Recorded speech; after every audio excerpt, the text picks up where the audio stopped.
This is Global Explorer's YouTube channel in association with EpicVoyagers.com, TheHigherSideChats.com, and TheParacast.com.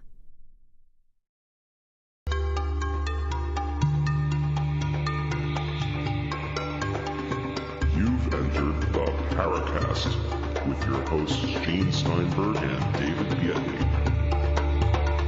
So riddle me this, David, and I've known you for quite a while, and we've been doing the show now for about 5 months or so. How does one become the self-proclaimed Photoshop prophet of Earth? I need to know. Here's the yardstick by which Photoshop prophecy is measured. If you can close your eyes and without the software in front of you, Gene, visualize the entire menu and dialogue structure of the application, and if you can do a Photoshop demo where you don't have the program running because the computer they were supposed to get for you doesn't work, so you now have to take Photoshop questions from an audience who's come prepared with them and answer those questions by literally closing your eyes, visualizing the program, visualizing their problem, and dictating to them from memory exactly what steps in Photoshop they have to take to accomplish what they're doing.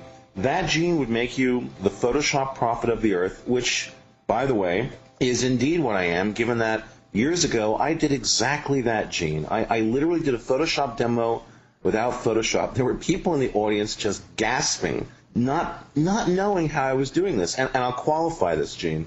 This was about 7 or 8 years ago.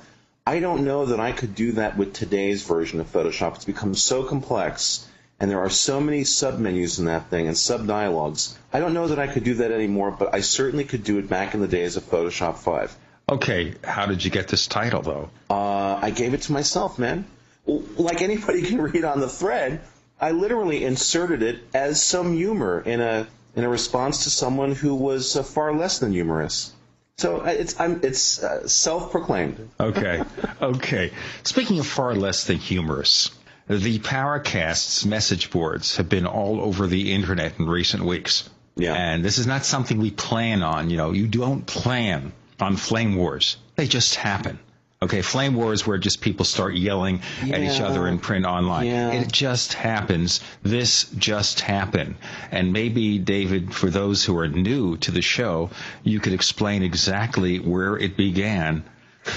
Well, I have to believe, Gene, that people are getting tired of this at this point because there's been so much activity on the board of people chiming in and saying to us, thanking us for, having, I can't even say the word anymore, man, having the Maya representative on to talk about what I feel is the clear case of a very well put together, in some regards, in other regards, very amateurish UFO hoax. So, here this guy comes on to present, quote unquote present, it was more like lecture us about all of the lies and fabrications and the misdirections and the just every bit of information that this guy has essentially pulled out of his, posterior end.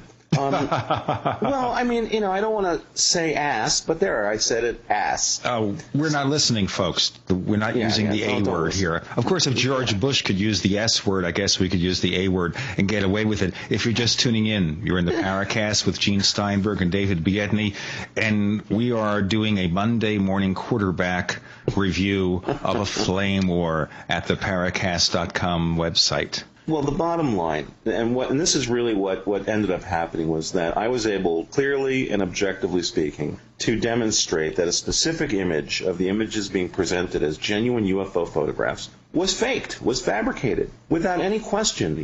This image had 5 major issues, any of which would be the smoking gun about an image being fabricated, composited from multiple images. So I was able to prove this with my Photoshop skills and some real basic visual analysis, Gene. I'm not talking about anything that required, electron tunneling microscopes. We're talking about a basic critical look at an image that, to me, screamed fabrication. And I have to say, it's not even the fakest looking image these guys have. It's one of the sort of better ones, but there were some things about it that struck me as being specific artifacts of an optical composite. And when I was able to prove this fellow, the U.S. authorized media representative for these people, who shall go unnamed, this is a guy who absolutely dwells on any attention, negative, positive attention, it doesn't matter, This guy is addicted to attention. He's vindictive. Quite frankly, he's psychotic. And that's what came out in the last episode with him. And that's what more than came out in the thread on the forum, where this guy essentially unraveled right in front of our eyes. And I caught him in a red-handed lie that's so noxious and so distasteful that to me it should forever seal the question of any credibility this guy might have had. And I have to tell you something. I can't wait till at some point we're at some UFO or paranormal convention and this guy's in the same hall. I'll tell you what, I'm going to get up in front of him, in front of an audience, and I'm going to hit him with the hard questions that he couldn't answer on our show because he has an agenda, and that agenda is to make money. He came out and he said it on the forum. I don't think this guy believes any of this junk, all right? He's just in it for the dough. And I have to tell you, Gene, and I've said it on the show and I'll say it again, we are trying to find some truths, whatever truths we can actually uncover or even comprehend about various aspects of the paranormal field. UFOs are obviously a hot topic. They're of a lot of interest to me personally, and I'm interested in understanding the things that I've seen, the things that other people who I've spoken to have seen. And this Meyer camp, the thing that really bothers me, and I have to say this to you, I don't care if they want to believe in this guy's philosophies. I don't care if they want to believe that this guy has seen stuff. I'm all for freedom of speech, Gene, but when they start to attack what I consider legitimate cases, and they start to question the agendas of people who have these legitimate sightings, I mean, this guy went and told me on our forums that the reason that I was talking about what I've seen in Caracas in 1974 was that I wanted to start a UFO cult, which is just absolutely patently ridiculous. And as I mentioned on the forums, really qualifies to me that this guy is projecting what he knows to be the truth about the Meyer case. He knows that this stuff is being fabricated to support a cult. And the fact that he tried to accuse me of this, well, it was just another part of all of the psychological projection that this nutcase tried to aim against myself and at you as well. If you go and read the appropriate thread on the forum, you can see exactly what I'm talking about. Don't take my word for it. Go read what this guy said in his own words, and you'll be amused and you'll be a little saddened at the fact that someone could just so completely lose it. And over what? Over fabricated photographs? Off of bogus witness testimony? I mean, if you're going to lose your mind, lose it over something worthwhile, like, a woman. Yes, that's worth losing your mind over. By the way, folks, our friend Jim Mosley, the editor of Saucer Smear, he does not have a personal computer. In case you're wondering how he gets stuff online, people help him. Doesn't have a personal computer. So I decided to print out the thread, the message board thread, as of the day that I printed it out, which is a couple of weeks back. It totaled 97 pages. Okay? I sent him all 97 pages. And he said, "What is this?" He looked at it for 5 minutes and said, "You know what? I'm going to throw this in file 13, file 13 being the trash bin." And that's what he thought of it. He thought it was absurd. I mean, the whole thing is absurd. And if you look at the photos here, there's nothing in the Meyer photos that stands out. Most of the ones I've seen, they're patent frauds, like the wedding cake photos, which are ridiculous. And then when you hit them with the news, well, this is a fake, and this is obviously a trash can used to make up this mock of a flying saucer, UFO, Palladian craft, whatever. Came up with all the specifics, man. They figured out how these guys did it. And you know what? Their response will be, the Meyer people say, well, of course, we built the trash can lids from alien technology. Now just stop. No laughter, ladies and gentlemen. This is the fact. This is what they tell you. They built it from alien technology.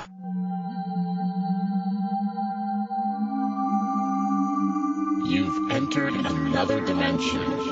You've entered the Paracast.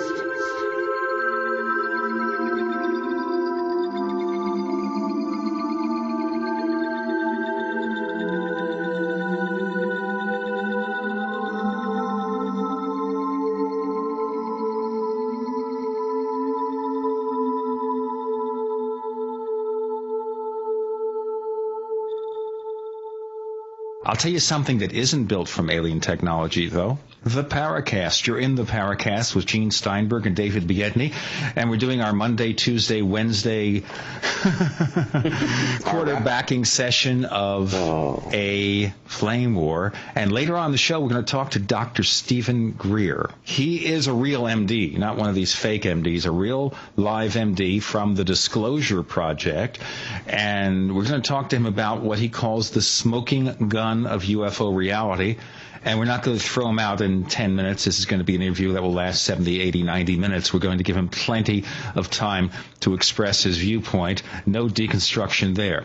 Just going back to that other episode with the Meyer people, what interested me, in addition to having their American representative deconstruct himself in our forums, we had other people from the Meyer camp join us. And we asked everyone the same question.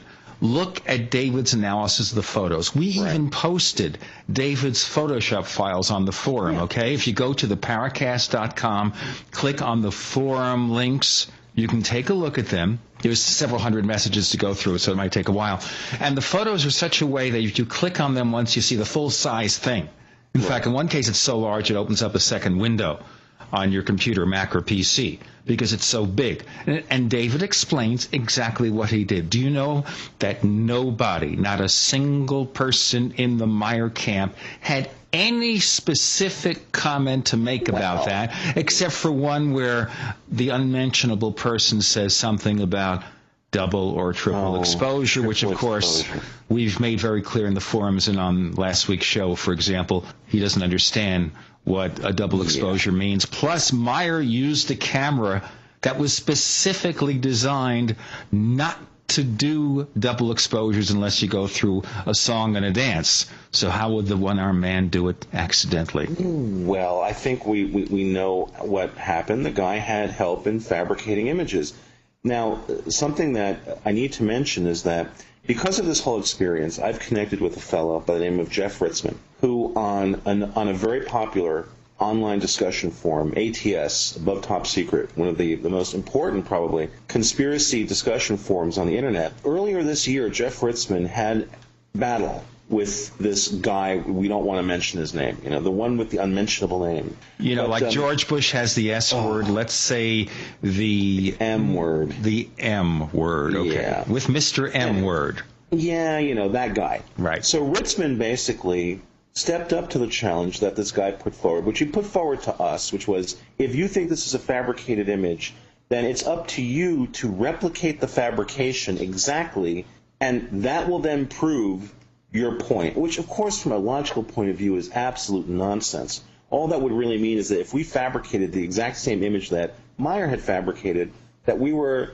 capable of fabricating a fake image. It doesn't prove the other one is real, not being able to, but not taking the time to do it, doesn't prove a damn thing. Well, Jeff Ritzmann, Gene, this fellow, who's a really great guy, I've been talking to him a bunch in the last couple of weeks, and it's like a long-lost friend I've reconnected with. But Ritzmann took up Horn's challenge. Oh, I said the name. Anyway, he took up the guy's challenge. The Mr. M word. No, let's not even beat that one. Jeff recreated a set of photos, including creating the craft. Actually, it turns out that Jeff collects really cool old movie props. So he used some of the props he had to recreate photos that looked every bit as good as the Meyer stuff. And, of course, at that point, confronted with this, their authorized U.S. media rep proceeded to have a complete meltdown on ATS and started just blatantly lying and accusing Jeff of not willing to submit his images for analysis. Of course, their version of analysis being, let's send the stuff off to Switzerland to the cult members who will, lose the film like they've lost all their original negatives. And what Jeff did was say to them, you know what? I'll send my original negatives and my prints to a third-party analyst. You guys do the same, and we'll hear what that person has to say. And as you can imagine, the Meyer camp completely backpedaled and essentially wouldn't do it. So Ritzmann went to that extent of proving these images were easily fabricated, and he ran into the same kind of nonsense that we ran into with these people. He met the challenge. He went in there. They challenged him. Absolutely met the challenge. And I should point something out to you, too. When you comes to duplicating the photo. Now, say they take it at a house in Switzerland. Now, to duplicate that photo, you have to go to the house in Switzerland, build the model of essentially the same components or something that duplicates the components, and then take the picture. So duplicating the exact picture is a total absurdity because you have to recreate these conditions. And what you can do, though, is show that you can take a picture with the same characteristics of model in the air being held by a string and all this and wobbling back and forth. And we wonder what's wrong with the alien propulsion systems, by the way, that the spacecrafts always wobble in such an erratic fashion. They wobble like something being held up by a string. And, of course, the Meyer people will tell us that's deliberate, that the aliens invented the string. Yeah, of course, and they invented our eyes as well. Look, there have been a number of interesting, compelling UFO cases where there is and I talked about this on another one of our threads, the issue of visual believability of evidence. This is an important point, Gene, because your mind knows when it's seeing something fake. And at this point, especially given how our minds have been indoctrinated into all of these expensive motion picture special effects where we see pretty much everything being created from scratch, that it has nothing to do with reality. We've seen images that would just absolutely stun someone from 100 years ago. We consider these images mundane. At this point, directors are having a hard time getting people to get excited about the visual imagery playing out on them. People have been so indoctrinated into understanding visual effects and recognizing them. There is an issue of visual believability, which none of the Meyer stuff passes. But to address your question about wobbly motion, there are a number of interesting, still unsolved cases, as are most of the compelling UFO cases, where we see motion, or there has been reported motion that does appear to be these ships kind of wobbling in the air. And the theories I've heard put forth is that if these ships are using electromagnetic means of propulsion inside the Earth's atmosphere, then it would sort of make sense that you would see the effect of these things essentially floating on electromagnetic waves, that these are not linear occurrences, that there is kind of this entropy to the way that an electromagnetic field looks and behaves, and that these ships are coasting on it, that you would expect to see, or again, people have reported seeing, the kind of motion that is a little wobbly, not wobbly like on a string wobbly, but wobbly in a way that, again, your mind has never seen, your eyes have never seen. That's where, again, the Meyer stuff completely falls apart. We've seen little model ships on strings. Ed Wood made plenty of use of that stuff many years ago. The thing about Ed Wood, though, is he did a better job than Meyer. Well, the thing about it... Or maybe it's a mixture of capabilities there. Maybe he did as well. Maybe the spirit of Ed Wood is being channeled through Billy Meyer. That's another possibility. Don't stop it. By the way, in case you're wondering who Ed Wood was, there was a great movie with Johnny Depp as Ed Wood, and Martin Landau, this great character actor, of the original members of the Mission Impossible team. If you remember, him and his wife, Barbara Bain. And Martin Landau won, I believe, an Oscar for Best Supporting Actor for Ed Wood for playing Bela Lugosi in his final years. He was magnificent. He was so good. That's a great Tim Burton movie that made no money in theaters because people did not know what it was about. It was shot in black and white. Burton wanted to remain true to the spirit of the time. And besides a fantastic performance from Johnny Depp, but by the way, can that guy deliver a bad performance? Have you ever seen him really screw up a movie? He's been in screwed up movies. That new Pirates of the Caribbean film, what a dog. But Depp is very entertaining in it. He's the only reason to really watch it. He does a fantastic Ed Wood, but it's Martin Landau as Bela Lugosi that is not only completely believable, but captured Lugosi in a way that, and look, this is the Paracast, it's not about movie stuff, but I got to tell you, there's one scene in that movie where Lugosi calls up Ed Wood and says, Eddie, come over here, I'm gonna kill myself. And, Depp runs over to Lugosi's house, or to Landau's house. He knocks on the door, and there's Landau's Lugosi with the gun in his hand. There's this moment when Ed Wood, sort of convinces him to put the gun down, and this look of sadness comes up in Landau's eyes that I think is probably one of the most intense moments in a movie that I've ever seen, that I can recollect. And even just thinking about it now, I feel emotional about it. He was so perfect. He indeed won the award for Best Supporting Actor that year. And I got to tell you, Gene, I remember thinking to myself that year, that if they didn't give him that award, I was never going to entertain watching the Academy Awards ever again, because it would have just been a travesty. So it's a beautiful movie, and for those of you who haven't seen it, who want to see a really beautiful piece of movie making, and Bill Murray in one of the most messed up roles ever, you got to see Ed Wood. It's a great film. Coming up next, Dr. Stephen Greer of the Disclosure Project on the Paracast. I have a feeling we're not in Kansas anymore. You're in the Paracast with Gene Steinberg and David Biedney. You never know what's going to happen next.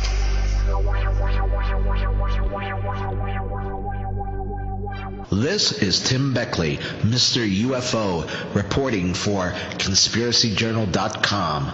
Fascinated by the strange and unknown? Things that go bump in the night? UFOs, time travel, Area 51, the Philadelphia experiment, shady government cover-ups?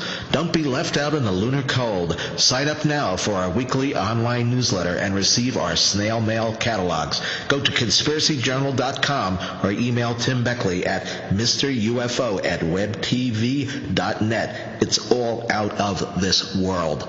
Dr. Greer, we've heard lots and lots about the Disclosure Project, but for those of our listeners who aren't familiar, can you tell us how it all began and what it's all about? Well, I started the Center for the Study of Extraterrestrial Intelligence, CSETI, in 1990, and the way the Disclosure Project came about is that between 1990 and 1993, we had started what's called the CE5 initiative, which is when we would send teams of people out to where UFOs had been seen and try to establish communication or contact with them. And subsequently, we did make contact with these UFOs in Mexico, in Florida, in Belgium, and various places around the world. In England, we had about a 100-foot diameter disc hover in the field with us that was witnessed by many people. We decided that at a certain point that this sort of interplanetary diplomacy effort needed to be ratcheted up to having the matter disclosed properly and ending the secrecy surrounding the subject. And so in 1993,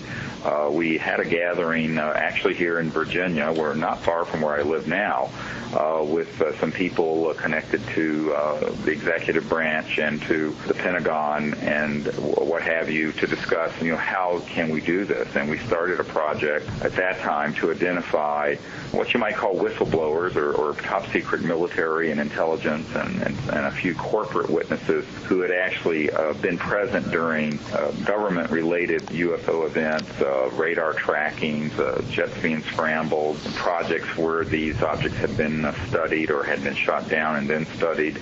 And initially we only had about a dozen or so of these witnesses, and it then grew into having several dozen, and at this point we have over 450 of these military witnesses. So in 1993, it's around that time when we began to investigate this matter, people close to then President Clinton asked us to do briefings for his CIA director, R. James Woolsey, and Clinton's National Security Council people.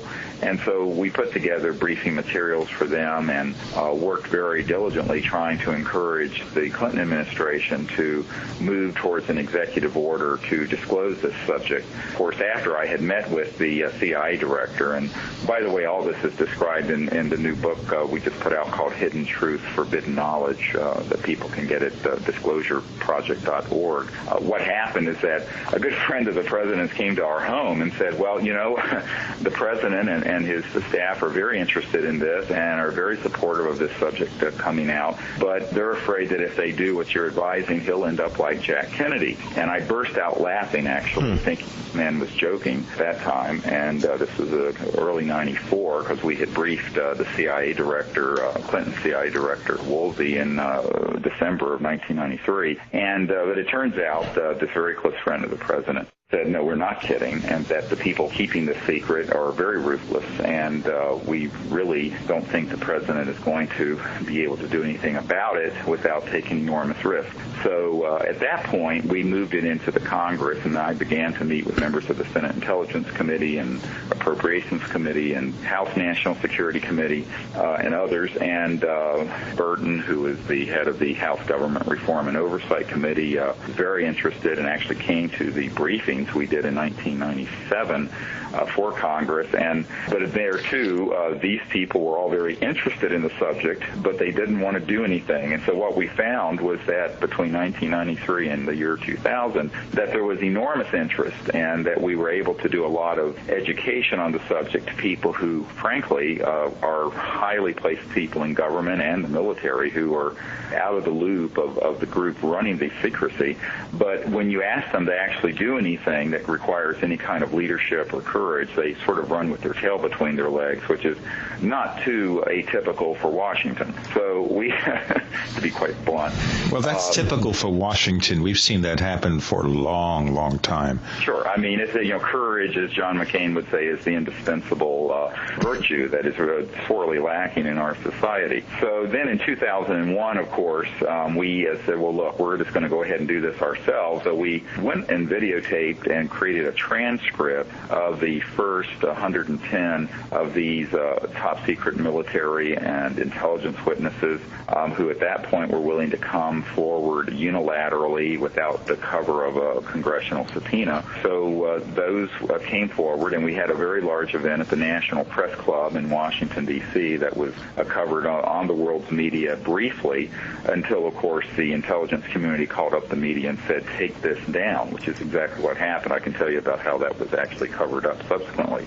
But these witnesses, by the way, are in a book called Disclosure that has about 69 of them, I believe, that are whose testimony and transcripts of their testimony and government documents are in a book called Disclosure. It's an almost 600-page book that also people can get at disclosureproject.org. So from that event, what happened is that we identified even more people who, ranking from 3-star generals in the Air Force to others who were following this and following what we were doing, that we have subsequently identified as witnesses. And we're still advocating that these matters be taken seriously by the Congress. But so far, none of them have wanted to open up hearings on the issue. So what I tell people is that the Disclosure Project and those people out there who support this kind of effort will have to do the leadership on this, because I don't believe that you're going to see it coming out of any sort of U.S. government sector. Now, there's some promising entrees in Europe. There's some promising entrees and openings in Canada. As you know, I recently spent a day with the former Minister of Defense Canada, Paul Hellyer, who has come out very publicly in support of disclosure and in getting this information out, and has spoken very bluntly about the fact that there's the government that we elect and there's the permanent government that's a very shadowy and a powerful entity that pretty much does what it wants to, irrespective of the will of the people or the will of its elected representatives. So I think that we're seeing that there is a lot of growing support for having this information come out. What we're advocating is that more of these military and intelligence witnesses need to step forward separate from any government initiative, and that we need to keep this matter out in front of the public, because the issue isn't really about whether there are little gray or green men out there. It's really about who's running the world, why is this kept secret, and what's behind the secrecy. I always tell people that in this the 3-hour meeting I had with a sitting CIA director, that I spent 10 minutes on the evidence, and he said, yeah, I know this exists, and he said point blank that he and his wife had seen one of these when they were younger in New Hampshire in the 60s, that he knew the UFOs did exist, but what he wanted to know was, why were they lying to the President of the United States and to the CIA director? How come he didn't have access to those projects? What were they hiding? What were the technologies? And what's the agenda behind all this secrecy? So those questions are the big questions, not, cataloging another sighting event, which is what most UFO people do. And I told the CIA director very directly that the secrecy has to do with the geopolitical power in the world and who is actually running it, because there's about 200 or 300 families and corporations that pretty much run the show. And when you're talking about the kinds of technologies that are behind the UFO and the UFO propulsion system, we're talking about technologies that would end completely the need for oil and gas and coal and the $200 trillion asset base that these handful of people own that are sitting in the ground, and which they are selling to the world to keep the world centrally controlled and centrally addicted to fossil fuels.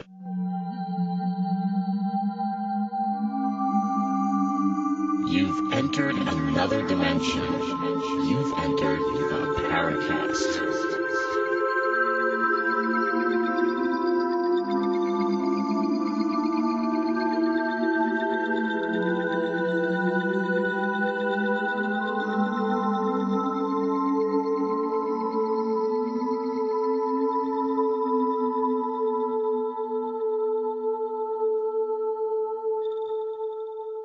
Well, I'll tell you one thing that the oil companies wouldn't like, to see their business go away. But let me tell our listeners, you're in the Paracast with Gene Steinberg and David Biedney. We have Dr. Stephen Greer from the Disclosure Project on the show right now. If you go to disclosureproject.org, you can learn more about the thing. You can make a donation, learn about the various writings they have. They also are selling a book called Hidden Truth, Forbidden Knowledge. I will talk about that in a moment. Dr. Greer, let's look into this whole thing here. I can see where if you had a quote-unquote free energy source that may be presented by alien technology, that the oil companies wouldn't want that. Well, I think that the oil companies and the big industrial concerns, it's not just oil companies, it's actually aerospace corporations and other industrial interests, and more importantly, certain other financial interests around the world. It isn't a matter of whether they could sell an alternate energy generator. They could. But let's analyze this for a moment. If you're driving a Chevrolet Suburban, I mean, that engine's maybe worth $5,000. But over the life of that vehicle, it's going to use, at today's prices, somewhere around $60,000 in oil and the gasoline in it. What you're talking about are technologies that extract energy from what Dr. Tom Bearden would call the quantum vacuum, or the so-called zero-point energy field. And when you do that, you're basically creating a perturbation of the flux field that's at the baseline of energy in the structure of space. And I don't mean outer space, I mean space right here in this room or anywhere.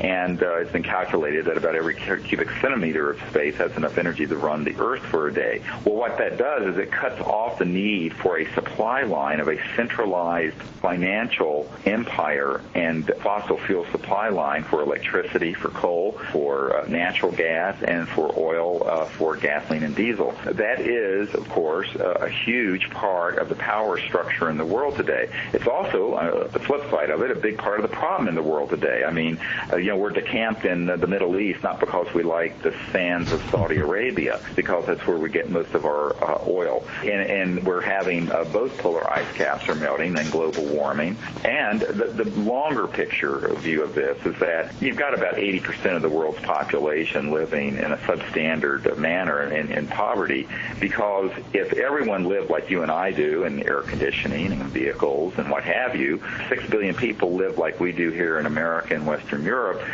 we would be quickly out of fossil fuels. But before that would happen, we would completely contaminate and collapse the biosphere. So we have an unsustainable situation. And the good news about that is that about half of this covert control group that used to be called MJ-12 is now on the side of disclosing this. In fact, when I was briefing the Clinton administration and the CIA director back in the 90s, I had two independent people associated with that group confirm to me that a third of that committee of 200 or 300 folks favor bringing this stuff out. Of course, they were a minority. Now I think it's close to half, and there's a growing level of support and a growing fracture along these lines, because I think that while some of the people who are sitting on the secrecy want to hold on to it as long as they can, there are more forward-looking people in that group who are saying, look, we've sort of had 100 or 150 years of this sort of industrial era of fossil fuels and coal and gas, and we really do need to move on here, or we're going to terminate our civilization on this planet. It's actually good. It's in our favor. Now, let's look at the history of the Disclosure Project from there. So you were briefing the Clinton administration in the 90s, and basically nothing really happened publicly, although lots of people saw UFOs and everything. So now we turn over to the Bush administration. Has it gotten worse or better? Well, of course, it's worse in the the sense that Cheney and certainly Rumsfeld have been involved in these covert efforts for many, many years, if not decades. And unfortunately, what that means is that, there's not a lot of support. I don't think George W. Bush himself has much, if any, knowledge of the matter, quite frankly. Now, his father did. We do know that his father, when he was CIA director, knew of the matter, and that when Jimmy Carter, the incoming president from the 76 election, asked Father Bush about this as the outgoing CIA director, he was flat out told that he wouldn't be told anything and that he could go and see if he could find something else from the Congressional Research Service. And I have independent people who can confirm that that's what happened to Carter when he tried to find out about this matter. So it's not structured the way people think. A lot of people assume that because you're the president or a CIA director, you're going to have access to this information. Dr. Greer, I'd like to address some specific findings of the Disclosure Project as far as what you've found out about the identity, the source, and the purpose of extraterrestrial visits to the planet Earth. What specific details have been disclosed to you that ring true and compelling to you? Well, the weight of the evidence, and this comes from two main rivers of information. One is our direct operations where we go out in the field to observe these objects and make contact with them. The other is the sources we have that are highly placed and multiple and corroborating that have been involved in these projects over many, many years and from different agencies and operations. Mm-hmm. And that is that there are multiple extraterrestrial civilizations involved with observing the Earth this time. There is no evidence that they are hostile, but there is a great deal of evidence that they're concerned with human hostility. And let me explain what I mean by that. For example, we have multiple independent corroborating witnesses to these extraterrestrial vehicles monitoring our intercontinental ballistic missile, nuclear facilities, nuclear weapon storage areas, and being very concerned about our nuclear weapons testing. Now, this would indicate that at the time that we began to be able to explore space and have these very destructive weapons that could destroy not only the entire Earth, but potentially another planet, that they became rather concerned with the direction that we were taking. And I think that from the 40s and 50s onward, there was a very clear effort by these civilizations to monitor this and at times to indicate that they would not allow us to go too far out into space with that capability. For example, while many people have reported that there are advanced prototypes that Lockheed Martin and Northrop have built based on studying these sorts of propulsion and energy systems, so-called electrogravitic and magnetogravitic systems, our ability to go too far out into space with them have been truncated or limited by the fact that we're not really welcomed out in space very far until we become a peaceful civilization. What I think is happening is that if you were to objectively observe humanity over the last 100 years, where we've gone from basically horse and buggy to hydrogen bombs and rockets and covertly these anti-gravity so-called alien reproduction vehicles that are extremely advanced and which the head of Lockheed Skunk Works told 3 people on my team can go up to and beyond the speed of light and literally, quote, dematerialize and appear in another point of space. I think that with those sort of technologies, and yet with our unchecked tendency towards warfare and division, that this is something of great concern. And so the big picture, as I see it, isn't that there's any kind of hostile threat towards Earth, but that human hostility and our advancing technological prowess, which has outstripped our social and spiritual development, is something of some serious concern out there. And so that's sort of one of the assessments that we've made from this. I think the other, and the flip side of it, is that from our experiments of going out as a group of, as it were, ambassadors and going out peacefully to try to interact with these beings and their spacecraft, what we have found is that they have been very interested in doing that because we're doing it in the consciousness of understanding that, we want to exist peacefully in the universe together. So that when human race reaches what I think is the entry point of being an an interplanetary society, and that is an element of world peace and stability, will be welcome with open arms. But until we reach that point, there's a certain degree of containment that's necessary. And, it's many times humans, of course, we're like the frogs in the boiling pot and don't realize we're about to be cooked. Don't look around and see what the hell's going on here. And if you look at what's going on in the Middle East, the sort of inter-religious and inter-ethnic warfare and savagery where... Yeah, there's no rationality to any of it. It's all completely emotional and devoid of logic.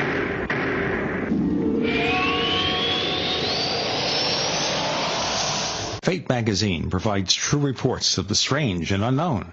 Keep up with the latest on angels and miracles, psychic phenomena, ghosts, UFOs, life after death, and much, much more.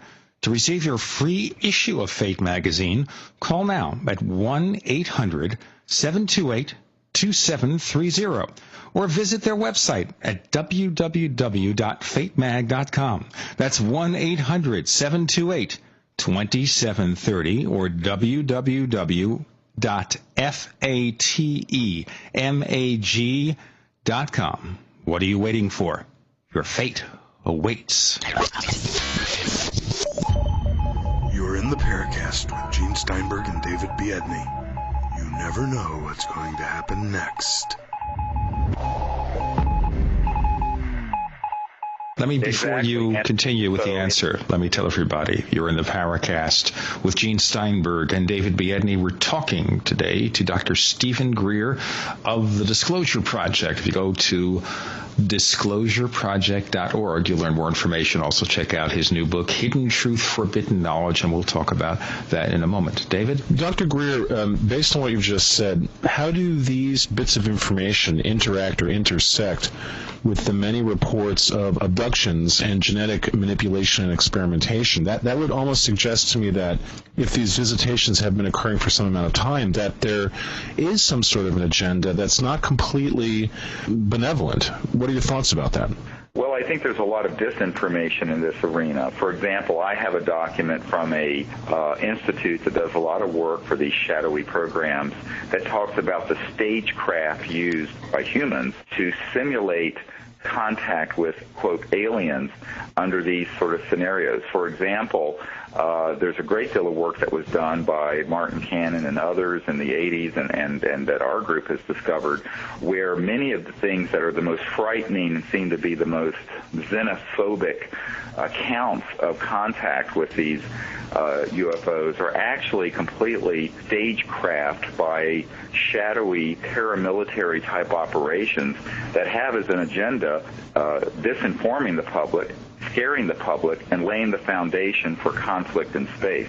What I think is going on, and Werner von Braun had said this to his assistant prior to his death, is that there was a concerted effort to, in the sense of psychological warfare, to eventually lay the foundation for justifying a massive and exponential growth in the military-industrial laboratory complex into space with space weapons that would engage in conflict with other planetary systems, or at least present that as a possibility, and that kind of propaganda is something that is very much mixed in with UFO lore and mythology. What I found is that, for example, in some of the men I've interviewed who've been on these abduction squads, they have used what is called stagecraft and alien reproduction vehicles that would fool 99.9% of the population as being an ET craft to engage in things that look like abductions but aren't real abductions by anything off planet. And this has been designed, according to the folks who I've interviewed, to create a certain psychological warfare nexus so that people eventually will accept the cost of engaging in conflict in space. So I'm a big skeptic about a great deal of the information out there because, in my opinion, about 90% of the data that's been put into the public domain has been done through cutouts, as they call them, to disinform the public, but also to create a certain psychological reaction that is the kind of propaganda. It's the oldest sort of plan in the world. I mean, when Hitler wanted to lay the foundation for the final solution to the Jewish problem, there were all the propaganda propaganda about, these horrible caricatures of Jews eating babies and abducting children and police and all this stuff. I think they've taken a page out of the propaganda of that kind of regime and put it into civilian ufology for a specific psychological reaction. So I think that we have to be very, very careful. I would not say this in 1990 when I first started looking into this matter, but having independently had confirmed to me by people who have been involved in those kind of special ops, there's no doubt in my mind that a great deal of what's reported as a, quote, alien event is actually man-made and with a very specific agenda behind it. Let me tell you a story here, and it's something I've mentioned on our message boards, and that is in the 1950s there was a contactee by the name of Howard Menger, a sign painter from Highbridge, New Jersey, and he went on the Long John Noble radio show, and maybe you remember that show, Dr. Greer or not, but he claimed to have met Venusians in New Jersey. And this was typical of the kind of contact cases of that era where they'd see these entities or beings wearing silvery uniforms, kind of like the Michael Rennie character in the movie The Day the Earth Stood Still, except that they had long hair. Okay. Now, Jim Mosley and I had lunch with Howard Menger about 1965 or 1966, and Menger says he thinks that the people he met were actually government agents of some kind, that he was involved in some sort of governmental experiment. So the question is raised here, and I'm not saying that Howard Menger was telling the truth or not, although he seemed sincere at the time. Is it possible that some of these so-called direct meetings, person-to-person contacts that have gone through the UFO era from the 1950s through today were in fact disinformation projects of some sort? I think most of them have been, and it doesn't endear me to some people who are highly invested in a certain belief system to say this, but I cannot ignore the fact that multiple folks that we have met with who have actually been in on these meetings. For example, one of the top secret guys who had worked on a multi-agency level with this matter, who was at the briefings that we did for Congress in 1997, it stated that he had been on planning meetings where the so-called alien reproduction vehicles that are made at Lockheed Skunk Works and Northrop and SAIC and a few other corporations that are involved with this have been used to do exactly what you're suggesting, to simulate contact events, but also that they had a plan to eventually use them to simulate a sort of Independence Day, the movie Independence Day, sort of attack. So that people would stampeded into a sort of 9/11 hysteria and fear, so that they would then go along with a increasingly centralized military junta running this planet that would then be able to convince not just Americans but the whole world to spend enormous amounts of resources to put weapon systems into militarized space. So I think that there's been a long-term agenda. It's certainly been operating, I think, since the mid-50s and 60s to do this. I think it's a long-term psychological warfare project, and this is why I think we have to be very careful about the facile jumping to conclusions about the alien agenda based on the sort of accounts that people relate. Because I think that if it was just a pure database of actual ET encounters, I'd say, well, okay. But I know that's not the case, and I know that there has been a lot of deception and a lot of disinformation.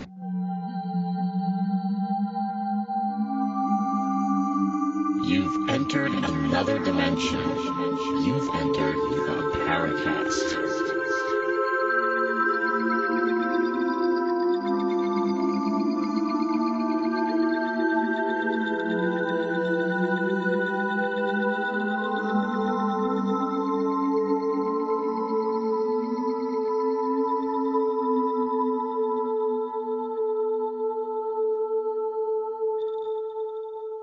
You're in the Paracast with Gene Steinberg and David Biedney. We're talking to Dr. Stephen Greer, and he heads the Disclosure Project. And you can learn more from disclosureproject.org. His new book, Hidden Truth, Forbidden Knowledge. We'll have links to all the stuff at the Paracast.com website. On your site, you have this title, This is the Smoking Gun, and learn more as a clickable item. So what, my friend, is the smoking gun? It's the weight of the testimony of dozens and dozens of independently corroborating top-secret witnesses, documents, and other cases that we've put together, which is the first time that much insider information has been put together in one place. You know, if the New York Times has a controversial story, they want it confirmed by 3 sources.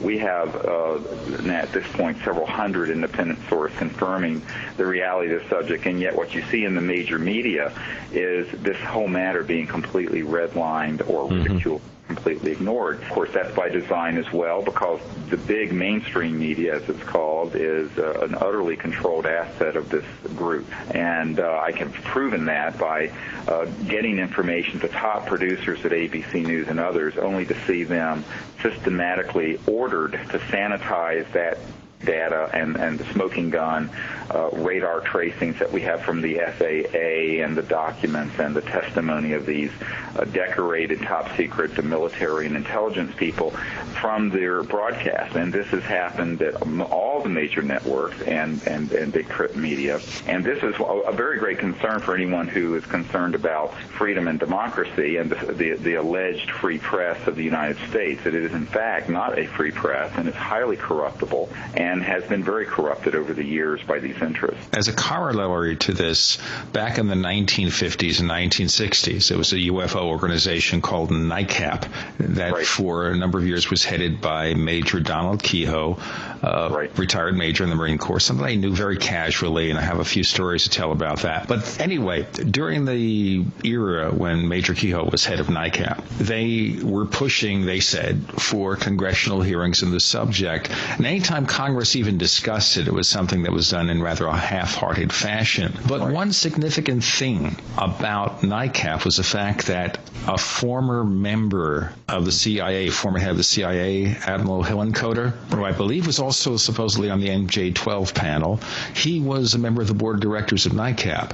And there were rumors back in the 60s, and I don't know how true they were, but certainly we had our share of conspiracy theories then, that NICAP itself was a plant by the government to focus all our attention on this group and on the goal of congressional hearings when everything was really being done elsewhere. Did you ever have any feeling about this? Well, I don't know that that was the total case. Certainly, I know that NICAP was infiltrated by people in the government who eventually saw that it would be shut down and dissolved, and that's exactly what happened. As far as the Admiral Roscoe Hillenkoetter, there's a letter that he wrote, I believe in 1960 or 61, where he flat out states that the matter, the secrecy surrounding the matter is a threat to the national security.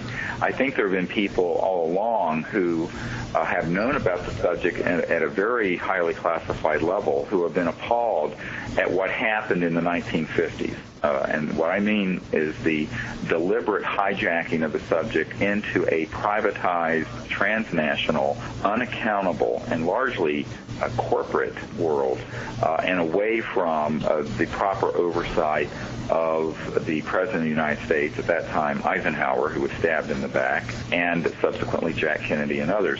And I think that this is something which the people I've spoken to who have been involved with this committee and who have known about things at that level do have a great deal of concern about. They don't know quite how to fix it because they painted themselves into a very black corner and have kind of nailed the walls shut around them. So, in fact, I'll be quite honest, there have been folks who have said, look, we would really like to see your attempts to get this matter disclosed succeed because they're really in a state of free fall over much of the management of this, and it's becoming an increasingly big management problem around the world amongst the folks who do know about it. Also, morale is very low within that group. And I think that what we have to understand is that it's not a monolithic group of people keeping this secret. There are people who are involved for various reasons, and many of them don't know what a lot of the agendas are. They're not read into or controlling the pseudo-abduction cases, for example. There's a group of these folks who I'm quite convinced are are sort of lunatic fringe eschatologists who are, eschatology is the study of how the world's going to end, and they have sort of a fundamentalist eschatological view of things and would like to see the final war or Armageddon happen in space so that Jesus will return, and have all kinds of strange and kooky and fanatical agendas. And so I think some of the more progressive-minded people associated with this group, who we have been informing about these agendas and who they've subsequently confirmed the agendas, are rather appalled. I'm reminded that, back in a few years ago, I did a briefing for the head of intelligence for the Joint Chiefs of Staff, and this man had been provided a document that we had acquired that was a secret document that had not been declassified, and it had the code numbers and project code names for some, at that time in the 90s, some projects dealing with this issue. And he was actually able, this admiral was actually able to identify a group cell, as it were, within the Pentagon that was listed on this secret document. When this admiral contacted this group, basically he was told, "Sir, you don't have a need to know." And he was demanding to be briefed onto this subject. So by the time I got to the Pentagon with my team of people and some of our military folks to brief him, because this particular admiral was completely out of the loop, and this is what, the conspiracy theorists take it way too far. They think that everyone who's a flag officer or a general or an admiral or a high-ranking government official knows about this subject. Most of them, in fact, do not. And he was furious that he was being shut out of these sort of projects. And this is a man who is no stranger to the sort of black project world, having been, an admiral and also the head of intelligence for the Joint Staff. So I think that what we have found as we've gone around the world meeting with him and people like him in other countries is that there's a great deal of support for disclosure. This man turned to me and said, "Look, if there's any way you can get this out into the public, you have my blessing to do it. And anyone who knows about this that you can get to speak publicly, they can do so, as far as I'm concerned, with impunity, because this group is rogue and illegal." So in other words, and that, by the way, legally, this is one of the chief points we've made, is that because this matter is being run extra-constitutionally, they cannot cite the National Security Act of 1947 or any of the oaths people have signed to keep it secret, because if it's a criminal enterprise, a priori, it cannot cite the rule of law to protect itself. It's just like any other contract. It's null and void. And so this is the point that we have made to that group and to the men and women who wanted to come forward and testify with us, and some of whom still currently have top-secret clearances and have still come forward. I think that it's a complex issue, and I encourage people to look at, we have a 1 hour, 2 hour, and 4 hour, 3 separate videos and DVDs that have these people's testimony on it that people can look at disclosureproject.org. And I think that people ought to look at that and consider the weight of what they're saying. And when they do, they're going to realize, I think the public quickly is going to realize that this is why I believe Admiral Roscoe Hillenkoetter stated that this was the management of the issue and the secrecy around the issue was a threat to our national security, not the actual UFOs themselves. And I think that this is why it needs to be disclosed, and why the organs of the legitimate government, of the so-called we the people, need to get their hands back on this matter and the reins firmly in their hands and control it. So far, they have not had the courage to do that, but I think that eventually it will have to happen, and ultimately that's the goal of disclosing this information.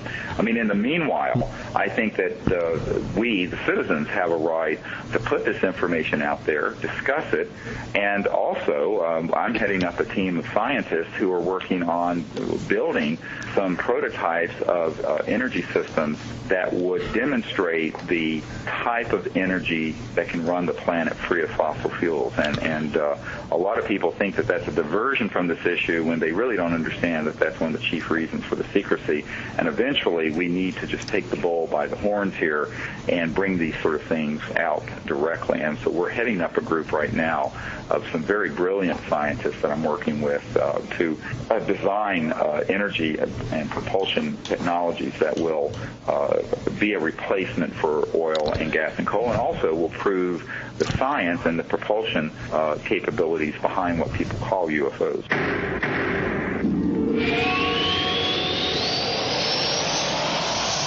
We have William Burns, the publisher of UFO Magazine, on the line. William, can you give us an offer for our readers about getting the magazine? Yes, I sure can. This is UFO Magazine, and I'm Bill Burns, the publisher, and here's an offer for your listeners. We have a special 5-issue introductory offer for first-time subscribers, $19.95 for your first 5 issues. Not available anywhere else but on the Paracast. So, Bill, how do they place the order?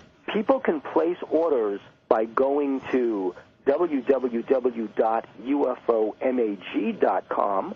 They can also place orders over the phone at 1-888-UFO-MAGA, or they can write to us at Post Office Box 11013, Marina Del Rey, California, 90295.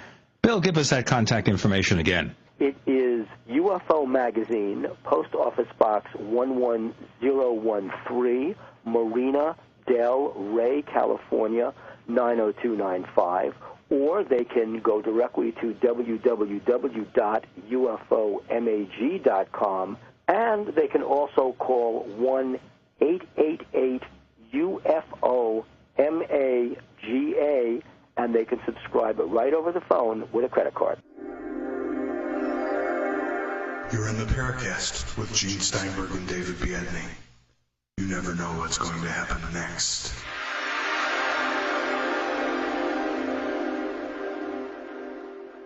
Let me tell our listeners you're in the Paracast with Gene Steinberg and David Biedney. We're proud to welcome Dr. Stephen Greer to our guest list. His site, disclosureproject.org. Disclosureproject.org. His new book is called The Hidden Truth, Forbidden Knowledge. I have one more question I want to ask, and I know David's got a bunch, and that is disinformation. How do we separate the wheat from the chaff? We get so many of these contradictory claims, and since we've become immersed in the UFO field as a result of this show and as a result of my prior experience and David's private experience, we've seen so many contradictory claims, it makes the mind boggle. So how do you separate the real stuff from the fake stuff from the disinformation stuff? Well, this is an excellent question, and I wrote about this many years ago when I said, is it real or is it Memorex? And I think that, unfortunately, the ability of the counterintelligence community to stage events, put out disinformation is so good that unless you have an ability to penetrate those operations, which is what we set out to do in the early 90s, and to learn from people who have been on them so that you will have some kind of a database, comparative database, to know what the human capabilities are and what the human agendas are, there's no way for you to then discover what the actual extraterrestrial events are and what their agendas are. Most people go after this as if it's one thing happening, when in reality there are multiple things happening. And so the database becomes corrupted, and I think that it takes an enormous amount of work and quite a bit of networking, and I don't mean with civilian UFO researchers, but in addition to that, not to exclude that, but in addition to that, these deep-sourced insiders who have been in these projects and will be able to then describe, and this is what we've done in our assessments. If you look at what we've put out there in all 3 of the books that are available on the website, is that we expose what the agenda is, the disinformation agenda, and what kind of phenomena they're capable of hoaxing, and also what the extraterrestrial phenomena is and how it presents. And it's really not that difficult but you've got to set up that paradigm first, because if you don't, you're going to take hook, line, and sinker the disinformation, which I think is the dominant amount of information that's put out there by the media and by the civilian community. David, Dr. Greer, I have a comment/suggestion and then a question. The comment is that in the interest of doing what I'm very impressed you're trying to do, disclosing this important information, I do understand the sort of the reality of having to maintain a living and support a family, but I would suggest to you the consideration of taking a large amount of these video testimonies, which I think probably would provide more of an impact for people to begin to understand what it is you're presenting. I'd like you to consider taking that video or some significant amount of it and making it available on an internet-type environment such as YouTube or Google Video, I think that this would be a tremendous boon. I think about 2 or 3 years, we had a site that was hosting the testimony of these. Of course, it was expensive to pay for all that bandwidth, and the National Press Club video is also viewable at disclosureproject.org, free of charge to anyone who wants to see it. And several million people have seen that 2-hour video, which is an enormous amount of band use. One of the things I would say to people also is that we could get a lot more of this out there if there were more contributions. We are a nonprofit, and we sort of hover around barely having any funds to do this. And contrary to what people might think, there's no money in doing this. It's not as if there's some great granting entity out there providing the funds for this. So people who want to do this, I would say, put your money where your mouth is and make some contributions or make it happen. We certainly have tried to do it to the extent that we can afford to host that kind of bandwidth. Sure, bandwidth is very expensive, but the point of things like YouTube and Google Video is that there is no bandwidth cost for you at that point. All of the bandwidth is borne by those servers, so that even taking the stuff that you have up on your website now and transferring it to YouTube or Google Video, you wouldn't incur any bandwidth costs. And that's one of the great things about those methods of getting video out there. They essentially have really broken down the barriers of the cost situation in terms of getting a large amount of video content on the web. So that's why I specifically mentioned YouTube and or Google Video. That would actually solve the bandwidth issue for you completely. It would essentially not cost you anything. That's certainly something. Maybe you should suggest that to our webmaster, who, I don't deal with any of that because I'm just a country doctor here in Virginia. And, I don't pretend to be a techno geek wizard, but I have no knowledge of this site you're referring to. But I think that it's a good suggestion. If indeed it's free and not corruptible, we would absolutely. And I'd be happy to help you with that. The question I had for you is, you sound to me like you're someone who's highly intelligent and motivated about getting to some, real truth here. Why? What experience is it that made you take what is obviously a very hot potato and run with it? Why are you doing this? Well, this is really the answer is in this new book, Hidden Truth, Forbidden Knowledge. That book is really a memoir about what we experienced and what I experienced as a child and the contact I had starting when I was 8 or 9 years old. My uncle was the senior project engineer who built the lunar module that took the first man to the moon. And around that time, when I was a little boy, I had a sighting of one of these objects outside Charlotte, North Carolina, and I write about this in the book, the new book that's out. And subsequently, over a period of time, had a number of pretty amazing contact experiences. And my interest in this isn't intellectual only. It's that I know that this is real, and I know that there is an actual extraterrestrial involvement with observing Earth and actually wanting to help our situation. And I also know upfront personal about the disinformation plan that's out there. And so what I've tried to put in this book is the experiences that led me to be motivated to make this happen. And I think that it's something that was made very clear to me when I was young. When I was 17, I had a near-death experience, and having been raised a very devout atheist, my parents didn't believe in anything you couldn't put in a test tube.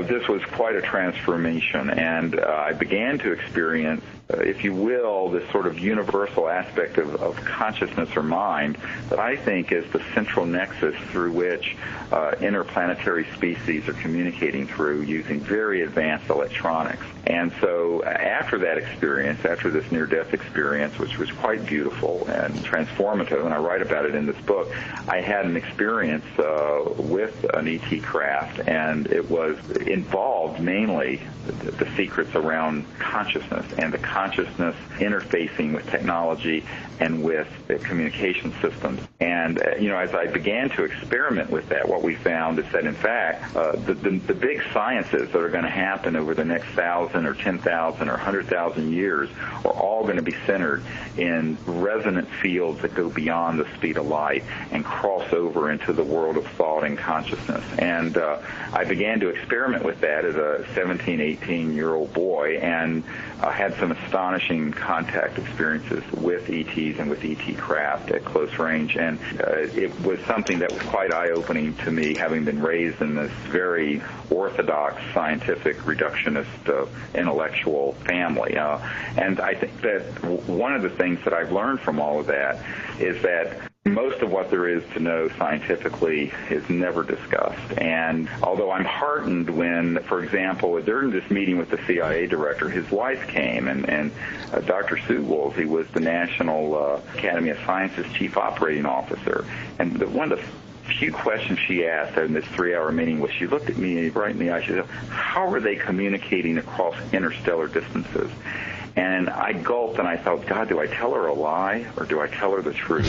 If I tell her the truth, I'll lose all my credibility. And if I tell her a lie, I can't live with myself. So I said, well, she asked the question, I'm going to tell her the truth.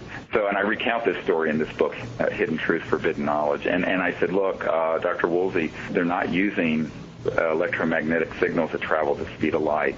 They're using technologies that interface directly with coherent thought and consciousness, where they bypass linear space-time and through a resonance field that's beyond the speed of light and that is involving thought and consciousness, but it's still technological, is appearing across vast distances of space instantaneously. And she looked at me and she says, I thought it had to be something like that. Mm-hmm.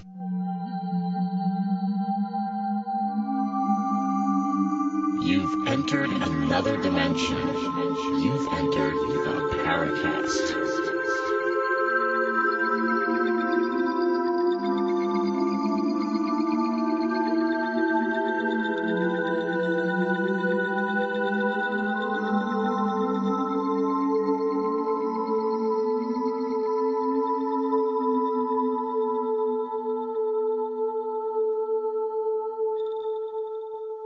Whoa. Let me tell our listeners you're in the Paracast with Gene Steinberg and David Biedney, and we're talking to Dr. Stephen Greer of the Disclosure Project. Go to disclosureproject.org to learn more and about his new book, which he's discussing here, called Hidden Truth, Forbidden Knowledge. All right, David? Dr. Greer, what you just said is really fascinating to me because it has some real relevancy in terms of the intersection with a relatively new field of physics, string theory. What you're suggesting, string theory, even though there is some contention about its validity, clearly it does seem to encompass what you've just described, a methodology of communication that really bypasses our current understanding of physical realities of wave transference. It sounds to me like that's actually very compelling. That, of course, makes me think about another topic, which is that UFOs and alien encounters are not the only area of paranormal research we talk about on the show. And in trying to understand the nature of reality, which is really what we're talking about, this is all a subset of trying to understand what's going on around us. This would also, and I don't want to get too woo-woo on us here, Gene will tell you that I'm my role here is sort of to play sort of the skeptic that will get us into trouble, as we've just gotten into trouble recently with a recent guest who made some outrageous claims, and I had to go and prove him wrong. I'm not interested in proving you wrong. He's not a loose cannon. I wanted to assure you of that.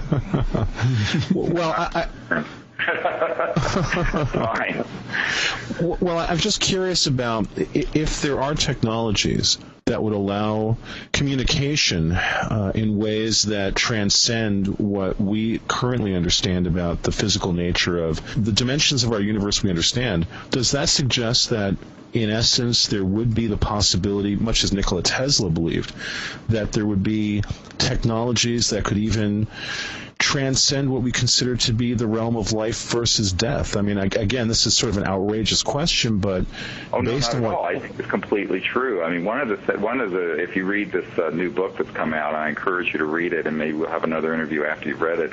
Is I have an account in there from a man who worked with Ben Rich at Lockheed, and he contacted me himself, and he subsequently became a witness for us. But what he really wanted to talk to me about was that back in the 60s, he was practicing to do something which is called astral projection, which is when the so-called astral or etheric body leaves the physical body and journeys, which is actually what the dream is, by the way. Now, what was interesting is that he told me he was practicing to do this, and one day he succeeded to do it, and he left his body, went up to the ceiling of his house, out into the atmosphere, and slammed into the side of an extraterrestrial vehicle with these ETs on board. And he said this was absolutely not a dream. It was very real. And he says what was strange is that they saw him and he saw the ET. He wasn't in a physical body. And I said, yes, but you have to understand, when an extraterrestrial vehicle is either going through interstellar space or is in our atmosphere and is resonating at a type of energy field that is beyond the light barrier, what I call the crossing point of light in my treatise on this issue, they cross into something which the mystics would have called the etheric or astral energy field, which is physical, but it is highly intimately associated with thought and consciousness. And in fact, you go in through interstellar space with a spacecraft, you are not in a solid materialized form, but you have crossed over into a form of energy that is close to what some people would call what ghosts are, or what the astral or etheric energy is. But it's technologically mediated, it's technologically created and maintained. And that's what this man encountered. And he looked at me, he says, I wondered if that's what we're really dealing with. I said, of course, because you're not dealing with things. There's no way you're going to stay dragging along in the material 3D universe at subluminal velocities and get anywhere. I mean, we can barely even get out of our own solar system that way, never mind interstellar or intergalactic distances. So any of these technologies we're talking about that are genuinely extraterrestrial and not sort of look-alike things coming out of Lockheed and Northrop are dealing with a spectrum of reality, I call it. Some would call it other dimensions. I think that's a misnomer. But a spectrum of reality that goes into a resonance field beyond the speed of light, beyond the speed of atomic subparticles, into this other region of energy, which is actually folded within the material cosmos. And enables this sort of transfer through space-time at many multiples of the speed of light. And many of the really high strangeness things that people have had with the actual ET craft are related to this kind of capability. Is this like warp drive or something like that? No. I'm trying not to use the sort of a buzzword that confuse people. I know. I just want to clarify it for everybody. It's really, but it is something that, and this is the other thing, is that when you're in that state, if you're on a spacecraft that has shifted quantumly beyond the bit velocity of the speed of light, it is like being in a lucid dream. Anyone who's had an out-of-body experience or a lucid dream where they're flying around, you're conscious in it, it's very real, but it's a little altered state than, say, the waking state.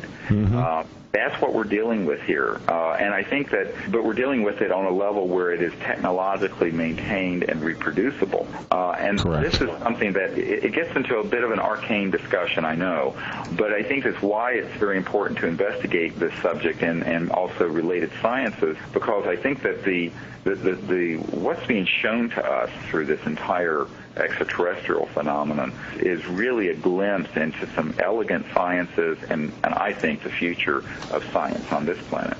We recently had an old friend of mine, Michael Miley, on the show, Dr. Greer, and we didn't specifically talk about this topic, but for many years, Mike and I have been talking about exactly this topic, which is that if indeed there is this form of propulsion that allows interstellar travel, and if it has the ability of working in a different context than what we consider to be, standard propulsion, that it was very likely that many of the manifestations of paranormal activity that we relate to things like ghosts and spirits and all of these things that we don't really, we sort of have these clean boxes for, but we kind of theorize that there would be a good amount of overlap between those type of phenomenon and the ability to travel potentially faster than light. And in fact, Mike and I had come to the conclusion, well, as far as we could, come to a conclusion, that indeed,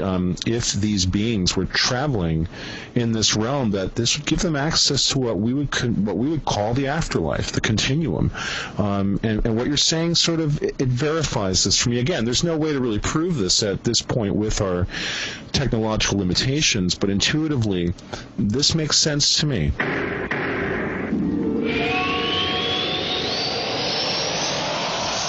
For 58 years, Fate has provided true reports of the strange and unknown.